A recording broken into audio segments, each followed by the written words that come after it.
Salve guerreiro, tudo bem com vocês? Eu sou o professor Silvio Santana e você está na aula 01 do curso Lei de Execução Penal para as carreiras policiais, principalmente para as polícias penais, tanto federal quanto dos estados. E essa é a aula 01, na qual falaremos um conceito doutrinário sobre diversos pontos da execução penal que são fundamentais para você lá no seu concurso, tá certo? Então, para quem quer me encontrar, está aqui em tela para vocês o meu Facebook, tá certo? Professor Silvio Santana, tudo junto. Tem também o meu Instagram, @profsilvio_santana, fórum de dúvidas, você pode ir lá tirar suas dúvidas, ou mesmo mandar e-mail, através de professorsilviosantana@gmail.com. Esses são os nossos canais de comunicação, sinta-se à vontade para ao longo desse curso tirar todas as suas dúvidas, beleza? Então olha só, a gente vai ver aqui agora o primeiro tópico sobre o histórico da pena no Brasil. Bom, o histórico da pena no Brasil. Bom, como se pensa a execução penal? Como se pensa a execução penal desde os primórdios, desde a democratização, desde que o Brasil virou a república. Então, quais são as ideias sobre a execução penal? Qual que é o trato que dá com o apenado? Beleza, o cara comete a infração penal, o Estado aplica o ius puniendi, agora aplica a sanção penal e faz o que com o cara? Faz o que com o vagabundo? E aí, vagabundinho, faz o que contigo? Pois é, vamos vir cá, vem comigo aqui. Histórico da execução penal no Brasil, vamos lá. Vou fazer aqui uma linha do tempo para vocês, olha só. Começando no ano de 1933. Então, olha só, vou colocar bem aqui no cantinho, ó. Bem aqui, ó, 1933, tá? A partir dessa época aqui. Beleza? Olha só, nessa época, vamos fazer uma linhazinha do tempo, ó. Vai até colocar 1951. É importante você compreender aqui rapidinho, tá? Olha só, vou pegar aqui uma outra cor. Olha só, em 1933, Cândido Mendes, que era jurista, tá? Então olha só, aqui ó, Cândido Mendes, ele começa a pensar a execução penal, o que fazer com o apenado, tá? Ele cria uma comissão para justamente conversar sobre essas temáticas da execução penal, tá certo? É claro, não vingou, mas ele cria essa comissão aí, beleza? E aqui, eu quero só que você abstraia essas duas informações que eu aqui vou colocar. Primeiro, dois princípios. O primeiro deles é a individualização da pena. Então, nós temos aqui, ó, apagar aqui já. Olha só, individualização da pena. Individualização, princípio muito importante que nós vamos conhecer. E também, nessa mesma época, lá no início do Estado Novo, nós temos também um outro princípio, que é a distinção de tratamentos de acordo com certas características, tipo psicopatas, aquelas pessoas que bebem diariamente, né, os toxicômanos. Então, olha só, aqui também, nessa mesma época aqui, já pensa-se na distinção do tratamento penal, do tratamento penal entre as pessoas psicopatas e também os toxicômanos. Beleza? Tranquilo? Tá meio ruimzinho aqui, mas vou melhorar para vocês. Então, essa é essa principal ideia aqui. Eu quero que vocês abstraiam. Ou seja, foi o início, foi o pressuposto. Aí lá em 51, nós temos aqui em 51, um jurista, né, chamado Carvalho Neto. Carvalho Neto, nessa mesma época aqui, tá certo? Ele percebe justamente uma lacuna legislativa, uma lacuna de legislação penitenciária. Ó, de legislação penitenciária. Olha como é que as coisas correm, né? Perceba, em 33 nós temos Cândido Mendes falando sobre isso. Depois lá em 51 nós vemos aí Carvalho Neto percebendo que há essa lacuna legislativa aí referente ao trato penitenciário. Beleza. Aí olha só, aí em 57, 6 anos depois, vou colocar bem aqui nessa linha do tempo, que é rápido, tá?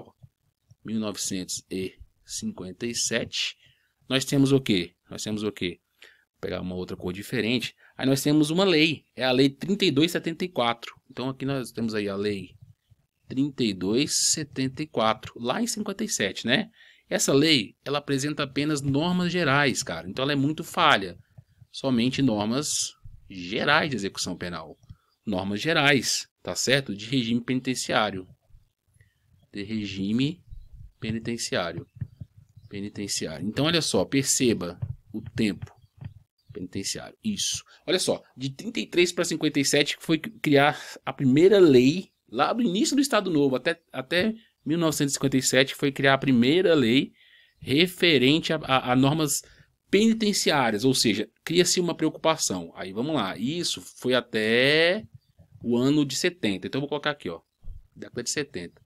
Aí lá em 1970, tá certo? Benjamin Moraes Filho, eu vou até pegar uma outra cor aqui, pegar um roxinho, tá? Aqui, ó. Benjamin, tá? Benjamin, um Mzinho aqui no final. Moraes Filho. Esse camarada, ele apresenta um PL, um projeto de lei, tá? Um PL, tá certo? E esse projeto de lei que Benjamin Moraes Filho apresenta é baseado em uma resolução das Nações Unidas que falava sobre regras mínimas de tratamento para as pessoas presas, que é a resolução das Nações Unidas que falava a respeito justamente, olha só, vou colocar aqui, ó, baseado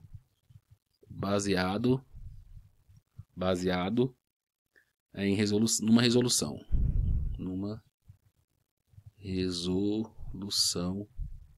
da ONU. Só que, ó, detalhe, não da ONU, tá? Meio ruimzão, eu escrevo mal mesmo. E aqui, olha só, não converteu em lei, tá? Não se converteu em lei, esse PL aí, tá bom? Beleza, mas perceba a mudança. Agora, finalmente, chegamos onde eu quero chegar, que é o ano de 83, que teve uma ampla reforma penal no Brasil, tá certo? Aqui em 1983, tá certo? Perceba, 50 anos depois, meio século aí para essa coisa andar. O que acontece nessa época aqui? Olha só, aqui o ministro da Justiça, Abbe Heckel, vou até colocar o nome dele aqui, ó. Abbe Heckel. Aí você fala assim, por que eu tenho que saber esse contexto histórico? Cara, só para você ter uma ideia, se cai numa dissertativa sua, você saber o que escrever, entendeu? Aqui, ó, ele apresenta o projeto de lei, que é a lei que virou a lei 7210 de 84, que virou a LEP, tá certo? E aqui, ó, dentro dessa lei, que nós vamos conhecer aqui a fundo, nós vemos aqui, ó, os objetivos da execução penal. Então, ó, aqui fala-se sobre objetivos da execução, já conversa sobre isso aqui, objetivos da execução, o papel do Estado na execução, tá entendendo? Ó, o papel do Estado, para que serve o Estado nessa execução, inibir a reincidência, percebe-se a reincidência e comenta sobre isso, ó. Inibir a reincidência, que o vagabundo volte a cometer crimes, então inibir a reincidência, tá certo? Aqui, ó, nós temos uma característica que é a busca pela justiça social. Então, olha só, busca pela chamada, vou até escrever em letras jumentais aqui para você, justiça social, tá certo? Tranquilo? Aqui outras questões também sobre o próprio cárcere, né? Questões o que acontece quando o apenado é colocado de volta no convívio social, os egressos, né? A gente vai ver depois quem que é o egresso. Então, olha só. Então, vou colocar aqui questões extra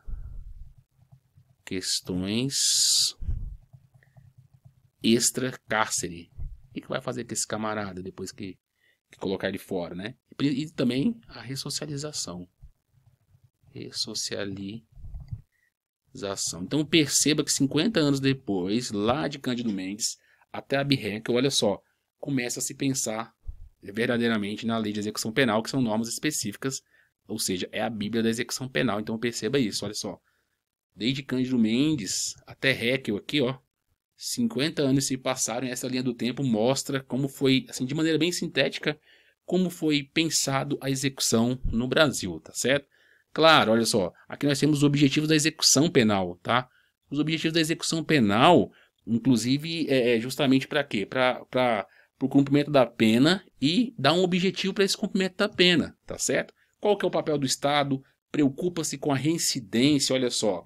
E finalmente percebe-se e busca-se a paz ou a justiça social, que é justamente aquela sensação de paz social, tá certo? Claro, questões extra-cárcere, preocupa-se com a reincidência também, e as questões extra-classe, que são os chamados egressos, e principalmente a ressocialização, que é tornar social novamente. Então, perceba que foram 50 anos pensando a respeito dessa lei, e eu em 10 minutos trouxe aqui para você. Silvio, por que isso? Olha só, as provas cada vez mais, digamos, exigentes, elas cobram muito mais do que você memorizar ali os ditames da lei. Você precisa ter algo mais. Você precisa capturar verdadeiramente o espírito dessa lei e você incorporar isso no seu conhecimento. E pode ser cobrado também lá na parte da dissertação.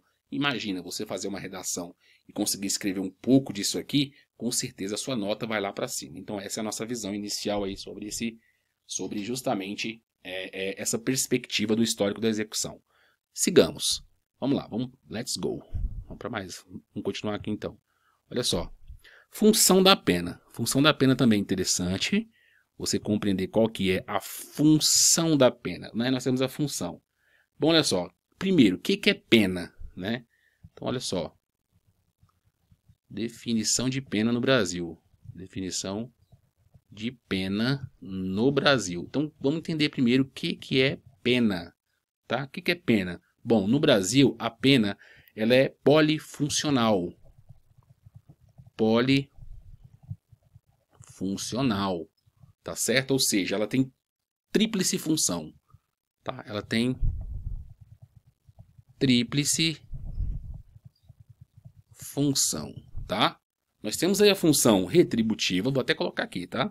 Vou pegar aqui uma outra cor, vou colocar aqui. Quais são as funções da pena? Olha só. Nós temos a função retributiva.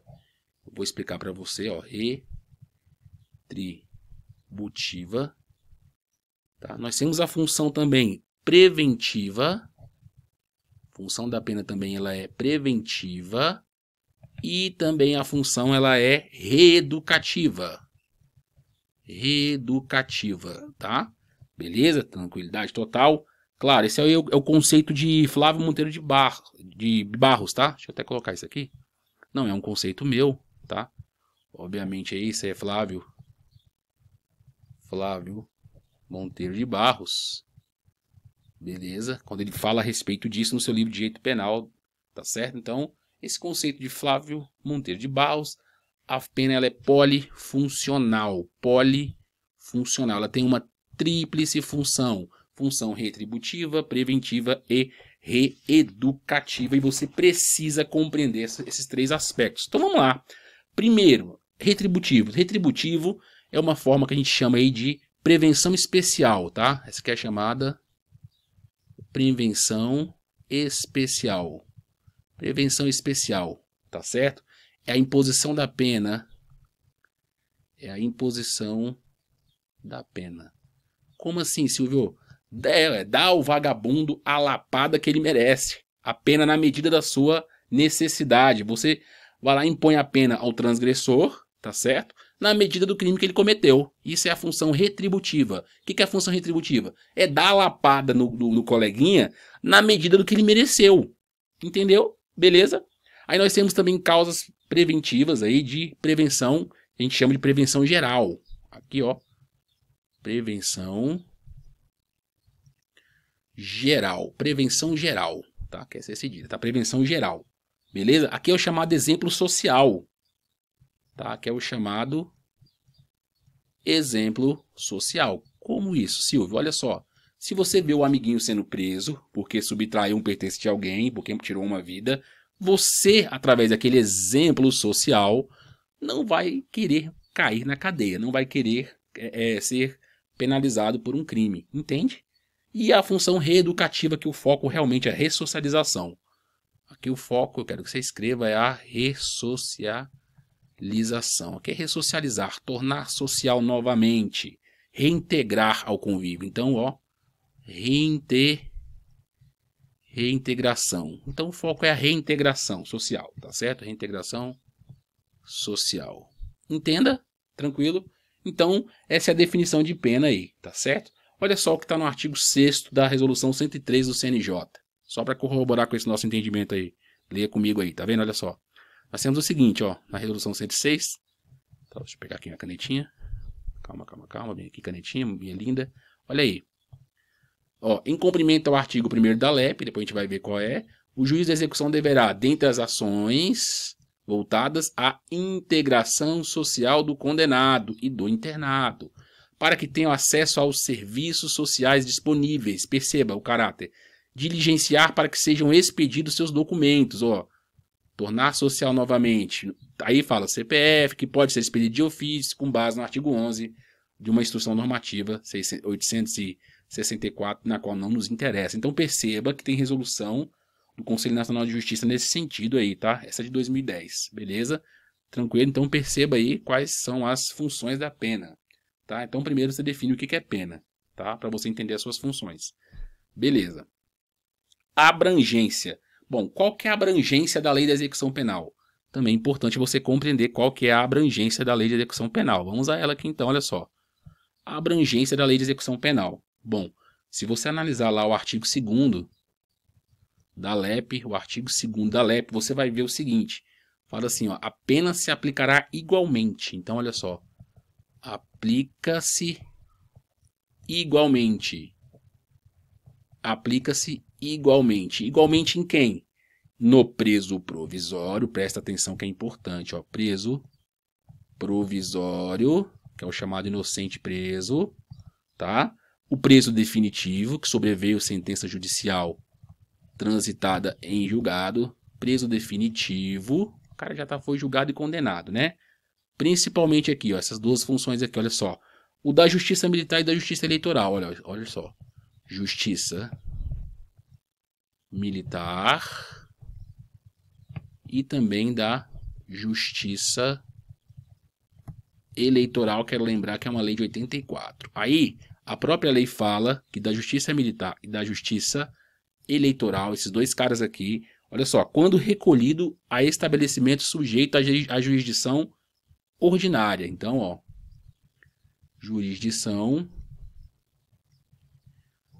ordinária. Você fala, tá, Silvio, o que é jurisdição ordinária? É aquela para determinado caso. Então, olha só, é aquela aplicada para cada caso. Para determinado caso. Para esse determinado caso. Tá certo? Ou seja, para a justiça militar, a prisão militar, e para a justiça eleitoral, a prisão eleitoral. Claro, hoje não tem isso, mas está na lei de execução penal. Beleza. Aí olha só, e medida de segurança? Bom, medida de segurança, deixa eu pegar aqui uma outra cor. E se for medidas de segurança? Eu quero saber para quem que serve a LEP, né? A abrangência. Medida de segurança, olha só, que é aquela internação de hospital em custódia. Então, olha só, é a chamada, esse aqui, ó, também é chamado de sentença absolutória imprópria, tá bom? Até quero que você escreva isso aí. Isso aqui é chamado, ó, sentença absolutória imprópria. São as medidas de segurança. O cara tá doidão lá, né? Então tá. Aí, ó, medida de segurança imprópria. Nós temos o seguinte, que é a internação de hospital em custódia. Tá certo? Então nós temos o quê? A internação. Antigo manicômio, ó, internação. Então se aplica a ele a LEP? Aplica-se internação em hospital de custódia. Então aplica-se quem? Aplica-se a LEP a quem? Aplica-se ao preso provisório, definitivo, militar, estadual e também sujeitos à medida de segurança, tá certo? Então pergunta-se. Então vamos lá. Nós estamos aqui discutindo a abrangência. A quem se aplica a lei de execução penal? Pergunta.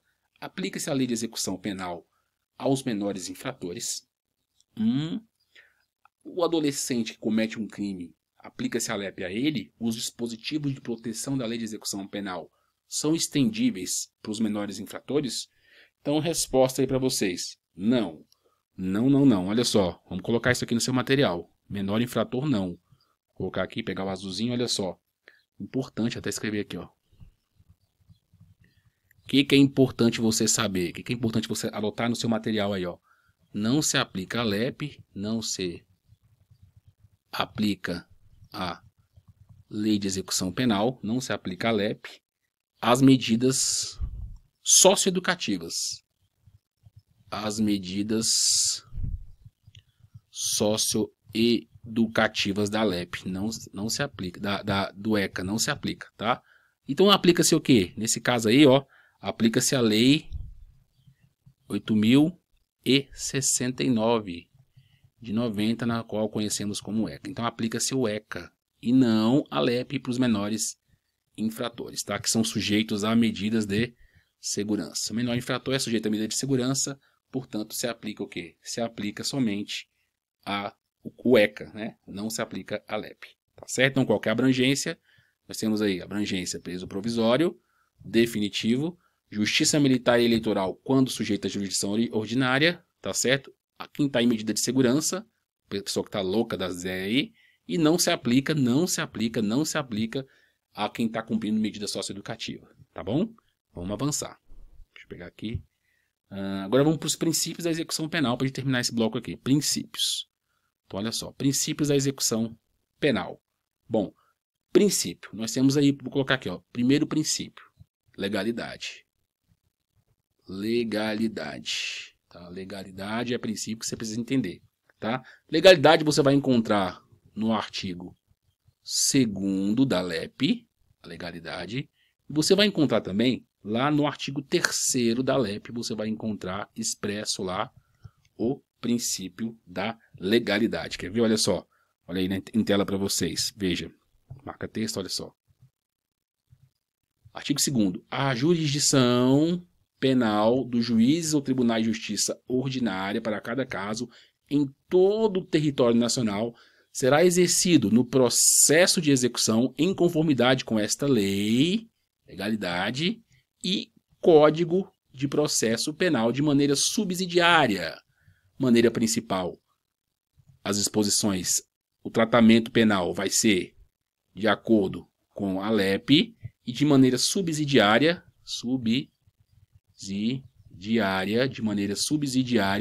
nós utilizaremos aí o Código de Processo Penal. Cuidado, não é Código Penal, como já vi questão cobrando. Tá? E outra, ao condenado e ao internado, né, aquele que está sujeito à internação e de custódia, serão assegurados todos os direitos não atingidos pela sentença ou pela lei. Também isso daí figura como princípio da legalidade, tá certo? Então vimos a legalidade, vamos mais. Nós temos aí também, olha só, nós temos aí, além disso, o princípio da igualdade, letra B,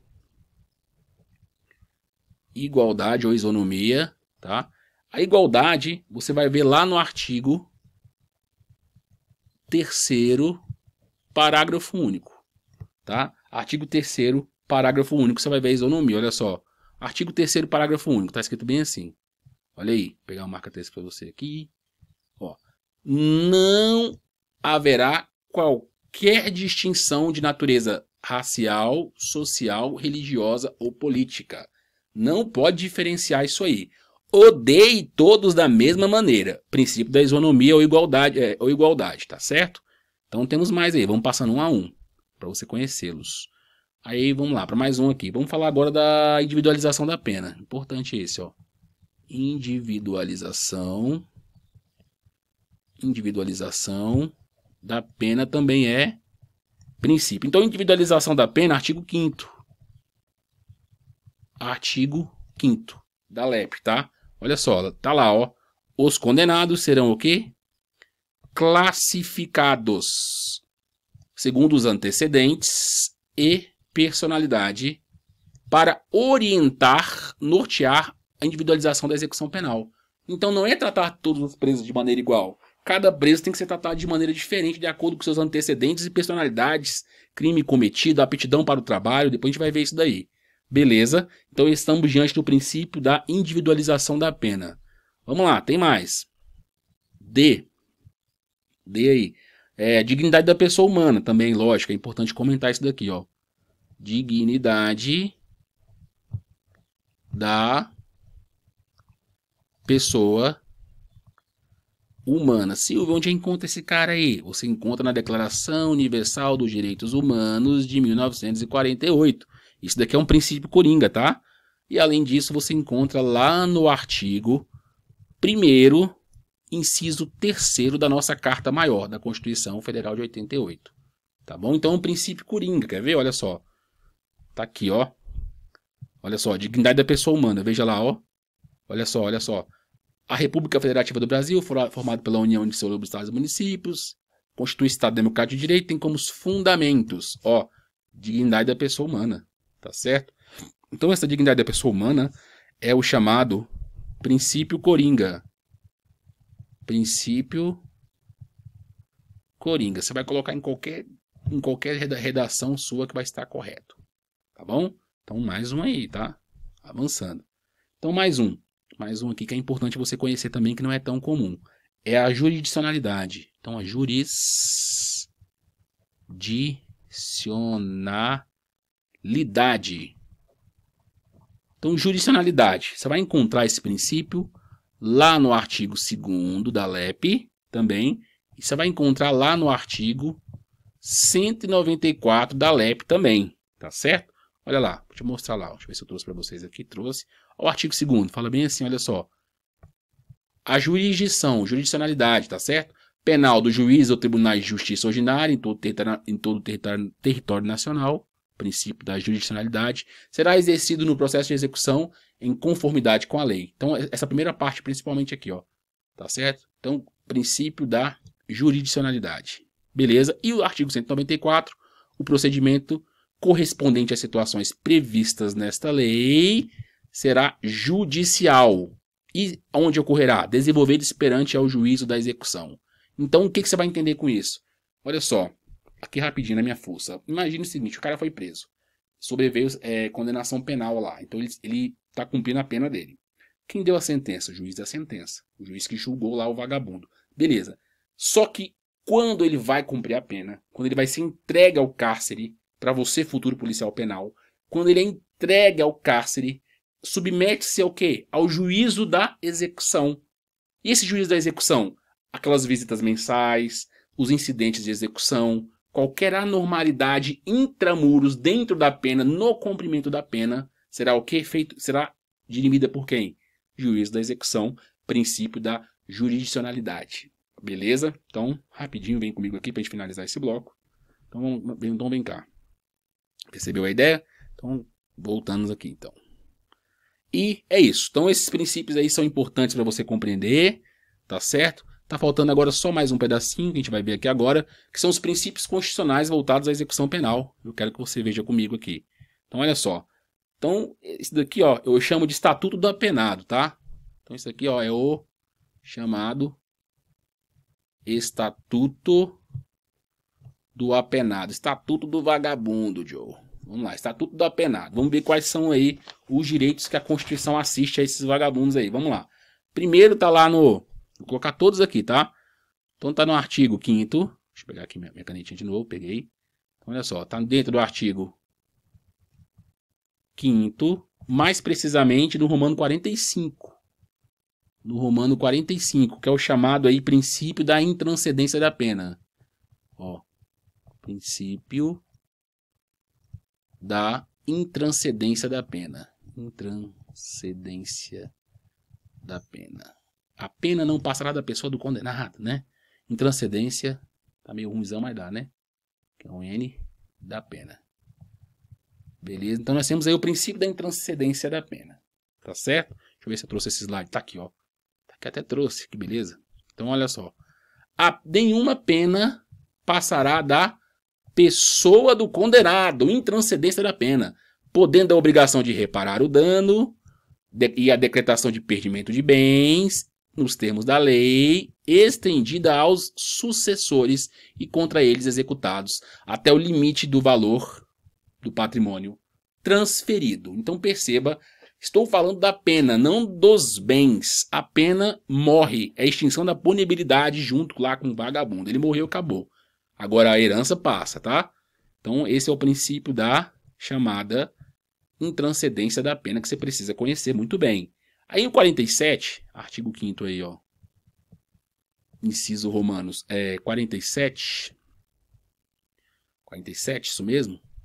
tem outro princípio chamado da limitação das penas. Então nós temos aqui, ó, o princípio da limitação das penas. Princípio da limitação das penas. Quer ver, ó? Deixa eu achar para vocês aqui, olha só. Não haverá pena. Olha só, esse é um limitador, tá vendo, ó? Princípio da limitação das penas. Olha só. Não haverá pena. Não haverá, é vedado, de morte, claro, salvo em guerra declarada, caráter perpétuo, trabalhos forçados, banimento e cruéis. Ah, Silvio, tem que pegar o vagabundo e colocar para trabalhar 35 horas por dia. Não pode, padrinho. Isso daqui é chamado são cláusulas pétreas, isso aqui, tá? Esse princípio aqui, ó, do artigo 5º, ele é uma cláusula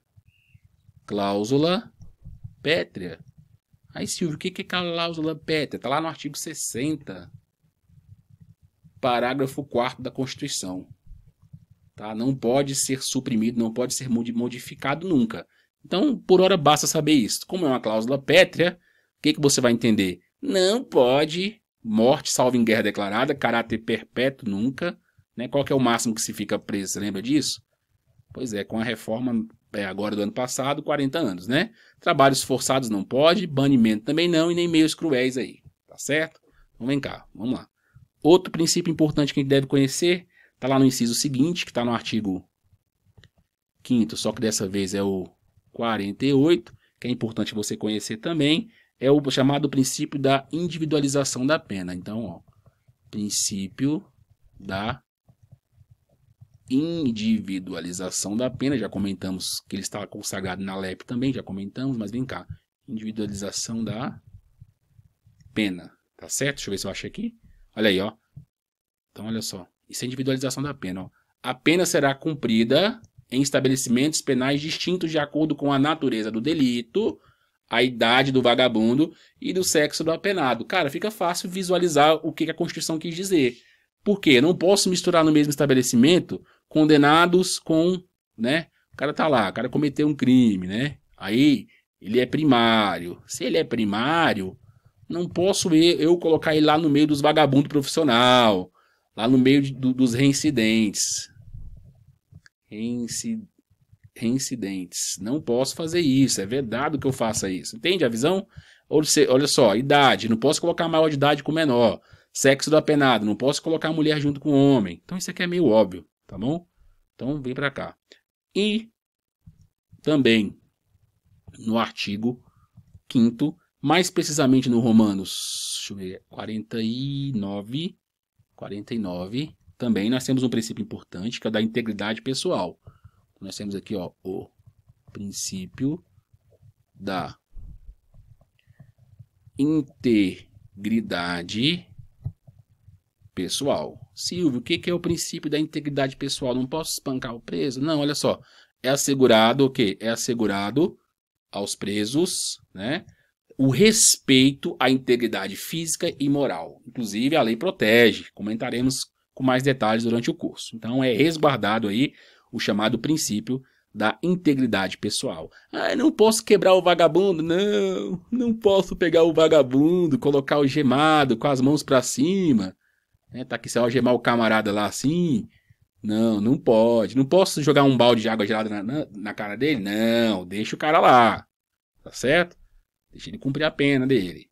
E, por último, não menos importante, nós temos lá o artigo 5º, Romanos, dessa vez, 50, que é o princípio da dignidade do menor. Aí você fala, Silvio, do menor preso? Não, olha só, vou te explicar, ó. Princípio da dignidade do menor. Você fala, Silvio, mas o menor não vai preso, você acabou de falar que não usa a LEP no menor. Gente, mas presta atenção aqui, ó. Olha só, ó, deixa eu mostrar aqui. As presidiárias serão garantidas condições para que possam o quê? Permanecer com seus filhos durante o período de amamentação. Durante o período de amamentação.